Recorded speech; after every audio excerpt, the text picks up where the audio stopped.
Hey, my beautiful friends, it's your friend Kevin with you again today to bring you joy, to bring you happiness, to put you on the right foot. This is your Divine Daily Blast. Let's get right to it. We have a number 7 angel numerology day today, and you might be a number 7 angel numerology person. That means your birth date adds up to a 7. All this to say, this is about focus, being on the right path, following the right path, and knowing that you're on the right path. Spiritual desires and plans are correct and beneficial.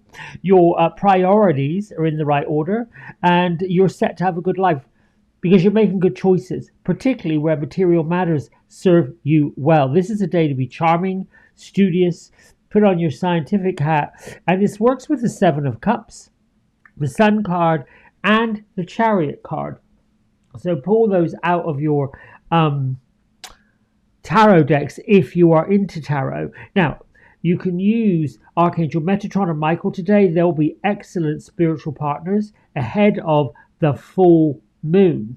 And courage meets healing today. So ask for what you know will help you feel better about things in your life. The moon is in Sagittarius, and healing is the call or the order or the vibration of today's energy. Ask for what you know is going to cure your ails, or going to cure your mind, or going to cure your thoughts and your feelings. It doesn't necessarily have to be financial, although it can. I'd say you just ask for help if you feel you're sliding down a slippery slope of negativity. Ask for the courage to pull you back up so you can become buoyant. Message from Archangel Jophiel. She is the beauty of God, the keeper of the Garden of Eden, if you will. Call upon me when you need help managing your negative thoughts so you control the story you are manifesting. Whatever you think about today will occur tomorrow, the next day. I have complete control over my thoughts. I choose to create only happiness in my life. Interesting that these colors all line up again. I love this. Anyway, here we go. Keep going. I am enough just as I am. You don't need to be any more, any less, more than anyone else, less than anyone else. You just need to be who you are. I am nurtured, supported, and loved by the universe. This comes from our friend of the channel, and my good partner, Joanna Fantasies. She did this last summer. I'm hoping she comes up with some more of these workbooks. They take a while to put together, and they take a while to put thought into. I am calm, I am peace, I am balance, I am stillness, I am ease. All of these things. Focus on each one of them. Focus on being calm. Focus on finding the inner peace to create the outer peace. Focus on where do I need more balance. Focus on why and where and how do I get still. Focus on how do I push the easy button? Perfect, simple, not difficult. Although, when we've created these complicated pathways in our life, I've done it, we have to undo the complicated pathways. That requires grounding. Archangel Sandalphon, the time is right now. Change your mind, change your focus, change your perspective. This morning I pulled, where has it gone? I pulled what energy is guiding me today as I move towards manifestation. And I got the Fool card upside down. Talks about naivety, but it also says sometimes you need to pause, reflect, look at where you are, look at where you've come from, and move from that space, rather than thinking something's wrong because nothing much is happening. It is happening behind the scenes. It is not something we have a lot of control over, so why not let go, let life, find the joy. I've got some fluff I need to get rid of over there. Ooh, nasty. Probably a duster would help. Joan of Arc is with us. She's bringing her sacred activism. Don't be afraid. Stand up for what you believe in. Now, I just got through telling you, focus on being nurtured, focus on being supported, knowing that you're on the right track. Focus on ease, calm, balance, all of those things, knowing that you're enough. Here comes Joan of Arc with her swords. Interesting sword of light from Archangel Michael. And she's telling us to be fearless, not to be afraid. She was a warrior in the 15th century and a big part of the 100-year war between the French and the English. So why can you be both? You can. Takes courage to be still, takes courage to be quiet, takes courage to settle in when the world around us appears to be in total and utter chaos. Total. No, we're not chaotic. We're the voice of reason, the voice of peace, the voice of understanding, the voice of love. However, we have been programmed and conditioned to create stories when there is no story to create. So stay focused on what's going on today, what's going on right now. Gertrude and Beatrice, I've been checking in with them. They are sitting underneath a rather large, pretty good size tree. And they've created this little nook in the tree, like where the root is going to go down into Mother Earth. They've made this kind of little well, if you will, a little seating area. And they are basically pulling out their various tools of divination. And they're using the light that is streaming through the branches of the trees to shine a light specifically on what they want, what they're looking for, what they need. And it seems that Beatrice has pulled in some acorns, some berries, and they're just sitting in quiet contemplation, looking at all the things they have, being grateful for all the things they have, and pondering their next move. Here is the card that they've presented. This comes from Oracle of the Fairies by Karen Kay. Second week I'm using this because I kind of like these fairy blessings. Oh, well, you can't make this up. Calm, peace, balance, stillness, ease, and then here we have solitude.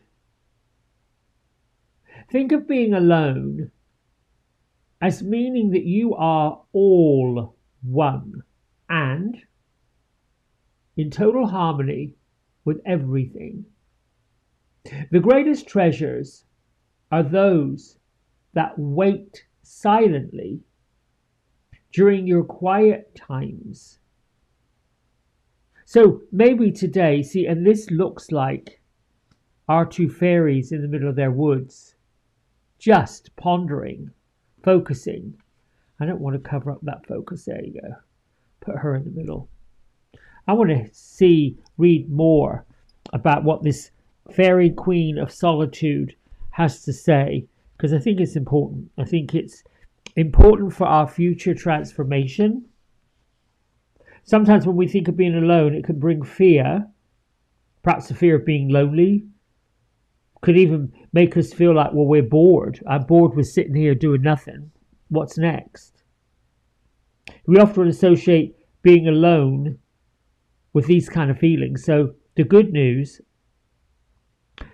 it's really okay to be alone and being comfortable in your own skin. And more importantly, it's really okay to be alone with your own natural beauty, your own beautiful company. And it frees us, creates a sense of inner freedom. So tuning into deep places within where our inner treasures are actually hiding, where they're not really hiding when we go and uncover them. This can be a really profound exercise and totally enlightening. The spiritual essence of being alone, being peaceful, being in solitude is bringing whatever's within and moving it outward. Experiencing true peace is also something that can be really precious. Solitude, that time in solitude, is really valuable. It brings on contemplation, meditation, even manifestation. When we're out of balance, when we're feeling alone, when we're feeling stressed, when we're feeling perhaps sorry for ourselves. We may need to take ourselves out and counterbalance this kind of feeling of melancholy, boredom, frustration, to give us a chance to clear all that away and look at the blessings. It will not be long before the feelings and the energy of gratitude from the divine and the reminder that we are part of the divine universe, we are a child of the divine, being led inwardly by the divine. So with this card popping up, our Queen of the Fairies are urging us to take some time out and spend it alone. And in these moments of aloneness, the message of the fairies can come through a lot more clear. The increased spiritual space gives us a chance to be receptive. And it gives us a chance to be totally aware of soft, subtle messages. This card can also be saying, you're spending way too much time alone. I actually... let me go over this camera so I can face you. Well, it won't let me change cameras. Hello. There, I did it. I actually like my own company. And there was a time where I thought that was odd. Then, after thinking and longing for, wanting partnership, companionship in that realm, I found that distracting. Then I was thinking, well, is there a balance here? Yes. The balance for me, which I really adore and I'm really grateful for, and that part that lands in my heart is I do spend a good amount of my working life, which is really not work, with other folks, with communicating with people, with chatting with people, with listening to people. So I'm really not alone. And then I get time with my animals. I'm really not alone. I get time outside listening to the birds. I'm not alone. Do you get what I'm saying? So I think lonely would be a feeling of being by yourself on your own and not liking it or resisting it or being separated from the world. I like this feeling of being, my friend Joanna said it the other day in one of our podcasts, I like the feeling of sovereignty, being my own person, being my own grounded person, and then all the other stuff, connecting with you, connecting out there in the world, is the blessing. I think that's it for today, my friends. I love you so much. Your comments, you just being around, listening to this every day is wonderful. Till tomorrow, all my love. Bye for now.